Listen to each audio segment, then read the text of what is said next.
Hello and नमस्कार दोस्तों। स्वागत है एक बार फिर से आप सभी का मेरे YouTube चैनल जी के ज्योति पर। फ्रेंड्स, इस वीडियो में हम आपके लिए लेकर आए हैं बीपीएससी प्रधान शिक्षक परीक्षा के लिए मॉडल सेट। जैसा कि पिछले वीडियो में भी मैंने बोला था कि इस मॉडल सेट में आपको 25 इम्पॉर्टेंट सवाल मिलेंगे, जिसके थ्रू आप अपनी जानकारी को चेक कर सकते हैं और अपनी तैयारी को और बेहतर बना सकते हैं। तो वीडियो को बिना स्किप किए हुए अंत तक देखें और चैनल पर नए हैं तो चैनल को सब्सक्राइब करके बेल आइकन ज़रूर प्रेस करें ताकि आने वाले वीडियोस की नोटिफिकेशन आपको मिलती रहे। तो आइए शुरू करते हैं। हमारा पहला सवाल है, राज्य के लिए एक निर्वाचन याचिका का निर्णय करने का अधिकार किसको है? संसद, उच्चतम न्यायालय, उच्च न्यायालय, चुनाव आयोग। तो हमारा राइट आंसर हो जाएगा ऑप्शन सी, उच्च न्यायालय। भारतीय संविधान में जनप्रतिनिधि अधिनियम 1951 की धारा 80A तथा अनुच्छेद 329B के अंतर्गत यह प्रावधान किया गया है कि चुनाव याचिका सीधे उच्च न्यायालय में प्रस्तुत की जाएगी। अब हमारा अगला सवाल है, संघीय सूची में कितनी मदें हैं? 52, 66, 97, 99। तो हमारा राइट आंसर हो जाएगा ऑप्शन सी, 97।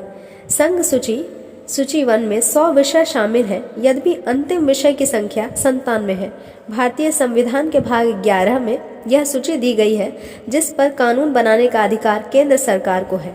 100 विषयों की सूची में से एक विषय ऐसा है जिसे उपयोग में नहीं लाया गया है। हमारा अगला सवाल है, गुलाम वंश का प्रथम शासक कौन था? कुतुबुद्दीन ऐबक, इल्तुतमिश, रजिया, बलबन। तो हमारा राइट आंसर हो जाएगा ऑप्शन ए, कुतुबुद्दीन ऐबक। गुलाम वंश का प्रथम शासक कुतुबुद्दीन ऐबक था। मोहम्मद गौरी की मृत्यु के बाद चूंकि उसका कोई पुत्र नहीं था, इसलिए लाहौर की जनता ने मोहम्मद गौरी के प्रतिनिधि कुतुबुद्दीन ऐबक को लाहौर का शासन करने का निमंत्रण दिया। ऐबक ने लाहौर पहुंचकर जून 1206 में अपना राज्याभिषेक कराया। अब हमारा अगला सवाल है, संविधान में मूल कर्तव्य कब शामिल किए गए थे? 1975 ईस्वी में, 1976 ईस्वी में, 1977 ईस्वी में, 1979 ईस्वी में। तो हमारा राइट आंसर हो जाएगा ऑप्शन बी, 1976 ईस्वी में। संविधान के 42वें संशोधन अधिनियम 1976 के अंतर्गत भारतीय संविधान के अनुच्छेद 51A में 10 मूल कर्तव्यों की सूची जोड़ी गई है। सरदार स्वर्ण सिंह समिति की सिफारिशों के आधार पर यह संशोधन किया गया। भारत ने मूल कर्तव्यों की सूची पूर्व सोवियत संघ के संविधान से ग्रहण की है। अब हमारा अगला सवाल है, देश में छोटे किसानों को परिभाषित किया गया है वे किसान जिनके पास जोत क्षेत्र है 1 हेक्टेयर से कम, 1 से 2 हेक्टेयर, 2 से 3 हेक्टेयर, 3 से 4 हेक्टेयर। तो हमारा राइट आंसर हो जाएगा ऑप्शन बी, 1 से 2 हेक्टेयर। भारत में छोटे किसानों से तात्पर्य ऐसे किसानों से है जो 1 से 2 हेक्टेयर यानी कि 2.5 से 5 एकड़ भूमि पर खेती करते हैं। सीमांत किसान से तात्पर्य ऐसे किसान से है जो अधिकतम 1 हेक्टेयर यानी कि 2.5 एकड़ भूमि पर खेती करते हैं। अब हमारा अगला सवाल है, किस गुप्त शासक को विक्रमादित्य की उपाधि दी गई? समुद्रगुप्त, चंद्रगुप्त प्रथम, स्कंदगुप्त, चंद्रगुप्त द्वितीय। तो हमारा राइट आंसर हो जाएगा ऑप्शन डी, चंद्रगुप्त द्वितीय। गुप्त वंशीय शासक चंद्रगुप्त द्वितीय ने शकों पर विजय के बाद विक्रमादित्य की उपाधि धारण की एवं चांदी के सिक्के जारी किए। उनकी अन्य उपाधियां विक्रमांक, विक्रमादित्य तथा परम भगवत थी। चंद्रगुप्त द्वितीय के शासन काल में चीनी बौद्ध यात्री फाहियान भारत आया था। अब हमारा अगला सवाल है, 1854 से 1856 ईस्वी में क्रीमियन युद्ध किन के बीच लड़ा गया था? रूस और तुर्की के बीच, यूएसए और इंग्लैंड के बीच, रूस और जापान के बीच, इंग्लैंड और फ्रांस के बीच। तो हमारा राइट आंसर हो जाएगा ऑप्शन ए, रूस और तुर्की के बीच। क्रीमियन युद्ध अक्टूबर 1853 फरवरी माह 1856 को पूर्वी युद्ध के नाम से भी जाना जाता है। यह युद्ध मुख्य रूप से रूस, ब्रिटेन, फ्रांस, ऑटोमन, तुर्की और सार्डिनिया के मध्य क्रीमिया प्रायद्वीप पर लड़ा गया था। ऑटोमन साम्राज्य द्वारा शासित इस पवित्र क्षेत्र में युद्ध का तात्कालिक कारण ईसाई अल्पसंख्यकों के अधिकारों से संबंधित था। अब हमारा अगला सवाल है, लास्ट सपर एक प्रसिद्ध रिनेसांस चित्रकारी किनकी श्रेष्ठ कृति है? Michelangelo, Titian, Leonardo da Vinci, Raphael. तो हमारा राइट आंसर हो जाएगा option C, Leonardo da Vinci. The last supper 15वीं शताब्दी के अंत में लियोनार्डो द विंसी द्वारा दीवार पर बनाया गया एक चित्र है। इस चित्र में भगवान ईसा मसीह को अपने शिष्यों के साथ अंतिम बार भोजन करते हुए दिखाया गया है। इस कथन का सत्यापन जॉन के उपदेशों में किया गया है। अब हमारा अगला सवाल है, वराह मिहिर थे एक एस्ट्रोनट, एक स्पेस शटल, एक पावर स्टेशन, एक प्राचीन खगोलविद एस्ट्रोनॉमर। तो हमारा राइट आंसर हो जाएगा ऑप्शन डी, एक प्राचीन खगोलविद एस्ट्रोनॉमर। वराहमिहिर एक भारतीय खगोलविद, गणितज्ञ और ज्योतिषी थे। वे 6ठी शताब्दी में उज्जैन में निवास करते थे। उन्हें मालवा के सुप्रसिद्ध शासक यशोधर्मन विक्रमादित्य के दरबार में 9 रत्नों यानी कि 9 रत्नों में से एक रत्न माना जाता था। अब हमारा अगला सवाल है, स्वयं अपने से बात करने वाला क्या कहलाता है? आराम की नौकरी, स्वगतभाषी, निराशावादी, फिलैंथ्रोपिस्ट। तो हमारा राइट आंसर हो जाएगा ऑप्शन बी, स्वगतभाषी। स्वगत कथन से तात्पर्य ऐसे व्यक्ति या पात्र से है जो मंच पर अपने आप से ऊंचे स्वर में बात करता है या किसी आवाज की उपेक्षा करता है या भूल जाने का अभिनय करता है। अब हमारा अगला सवाल है, विभ्रंश घाटी बनती है 2 एंटीक्लाइन्स के बीच, 2 भ्रंशों के बीच, अभिनत द्रोणी का कटाव, ज्वालामुखीय उद्भेदन के कारण। तो हमारा राइट आंसर हो जाएगा ऑप्शन बी, 2 भ्रंशों के बीच। विभ्रंश घाटी एक रेखीय आकृति की निम्न भूमि है जो भौगोलिक कारणों से भ्रंश या दरार के रूप में कई पर्वत श्रेणियों और उच्च भूमि के मध्य में स्थित होती है। पृथ्वी के भूपर्पटी के धंसे जाने या सामान्यतः दरार पड़ जाने के कारण इसका निर्माण होता है। अब हमारा अगला सवाल है, अफ्रीका में अस्वान डैम द्वारा बनाई गई झील है चाड, विक्टोरिया, नासेर, टांगानाइका। तो हमारा राइट आंसर हो जाएगा ऑप्शन सी, नासेर।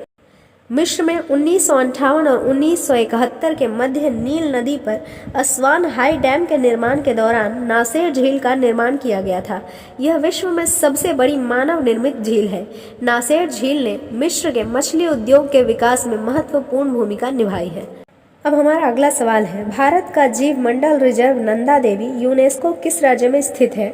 उत्तराखंड, सिक्किम, मेघालय, हिमाचल प्रदेश। तो हमारा राइट आंसर हो जाएगा option A, Uttarakhand.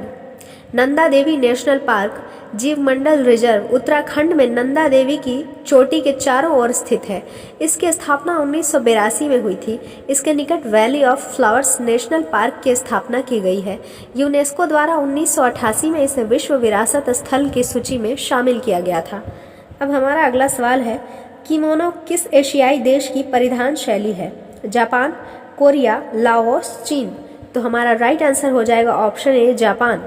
Kimono Japan का एक परंपरागत वस्त्र है। यह पूर्ण लंबाई वाला एक विशेष परिधान है जिसे प्रायः महत्वपूर्ण उत्सव या औपचारिक अवसरों पर महिलाओं द्वारा पहना जाता है। अब हमारा अगला सवाल है, स्वतंत्रता पूर्ण बिहार में समाजवादी विचारधारा के प्रसार का श्रेय जाता है जयप्रकाश नारायण एवं बीपी सिन्हा की पाश्चात्य शिक्षा को, अंतर्राष्ट्रीय समाजवादी आंदोलन को, कांग्रेसी कार्यकर्ताओं की क्रांतिकारिता को, ब्रिटेन की लेबर पार्टी को।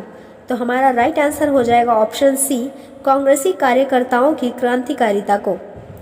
1932 से 34 ईस्वी के दौरान युवा कांग्रेस जनों के एक वर्ग ने कांग्रेस के भीतर ही रहकर संगठन को वामपंथ की ओर प्रेरित करने के लिए समाजवादी पार्टी बनाई, जिसके प्रमुख सदस्य जयप्रकाश नारायण, अच्युत पटवर्धन, यूसुफ मेहर अली, अशोक मेहता और मीनू मसानी थे।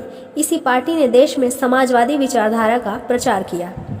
अब हमारा अगला सवाल है, बिहार के भौतिक विभागों में आप निम्नलिखित में से कौन सा सम्मिलित नहीं करेंगे? छोटा नागपुर पठार, उत्तरी गंगा मैदान, दक्षिणी गंगा मैदान, पूर्वी गंगा मैदान। तो हमारा राइट आंसर हो जाएगा ऑप्शन डी, पूर्वी गंगा मैदान। बिहार के 2 प्रमुख प्राकृतिक विभाग हैं, गंगा का मैदान और छोटा नागपुर का पठार। गंगा का मैदान 2 भागों में विभाजित है, उत्तरी गंगा का मैदान और दक्षिणी गंगा का मैदान। अब हमारा अगला सवाल है, दिल्ली के निम्नलिखित सुल्तानों में से किस सुल्तान की मृत्यु लाहौर में चौगान खेलते समय अचानक घोड़े से गिरकर हो गई थी? कुतुबुद्दीन ऐबक, इल्तुतमिश, बलबन, जलालुद्दीन खिलजी। तो हमारा राइट आंसर हो जाएगा ऑप्शन ए, कुतुबुद्दीन ऐबक। सुल्तान कुतुबुद्दीन ऐबक की पोलो यानी कि चौगान खेलते समय हुई एक दुर्घटना में 1210 ईस्वी में मौत हो गई। खेल के दौरान वह घोड़े की पीठ से गिरकर बुरी तरह घायल हो गया था। उसे लाहौर में अनारकली बाजार के निकट दफनाया गया है। अब हमारा अगला सवाल है, कौन सा भारतीय राज्य अग्रणी कपास उत्पादक है? गुजरात, महाराष्ट्र, आंध्र प्रदेश, मध्य प्रदेश।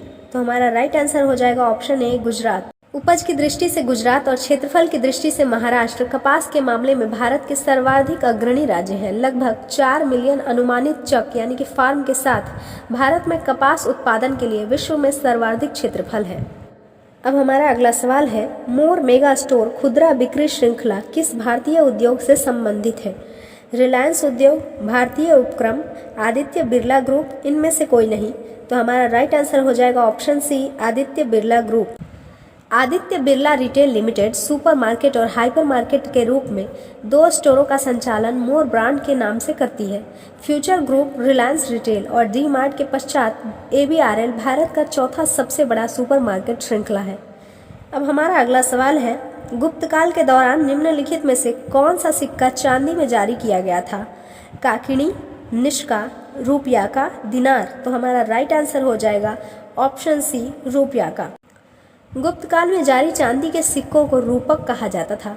ये सिक्के उज्जैन के शक शासकों के सिक्कों के अनुरूप थे, जिनका वजन 32 से 36 ग्रेन था। हालांकि चीनी विद्वान फाहियान के अनुसार गुप्त काल में कौड़ियाँ विनिमय के सामान्य साधन के रूप में प्रयुक्त होती थी।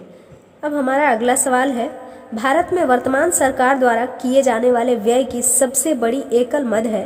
रक्षा व्यय, ऋण का ब्याज भुगतान, सहायकों का भुगतान, सामाजिक ऊपरी लागतों का निवेश। तो हमारा राइट आंसर हो जाएगा ऑप्शन बी, ऋण का ब्याज भुगतान। ऋण का ब्याज भुगतान भारत में वर्तमान सरकारी व्यय के संदर्भ में सबसे बड़ा एकल मद है। कुछ गैर विकासीय खर्चों में यह 40% से भी अधिक है। इस तरह के व्यय भारत के समेकित कोष से पूरा किए जाते हैं, जिसके लिए लोकसभा से अनुमति लेना आवश्यक नहीं होता। अब हमारा अगला सवाल है, उत्पादन के एक घटक की मांग है प्रत्यक्ष, तटस्थ, व्युत्पन्न, उत्पादक का निवेश।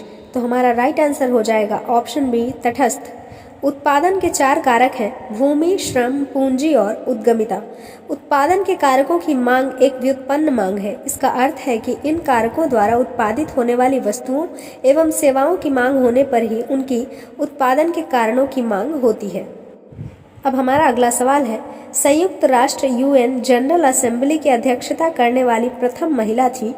राजकुमारी अमृत कौर, विजयालक्ष्मी पंडित, कमला नेहरू, इंदिरा गांधी। तो हमारा राइट आंसर हो जाएगा ऑप्शन बी, विजयालक्ष्मी पंडित।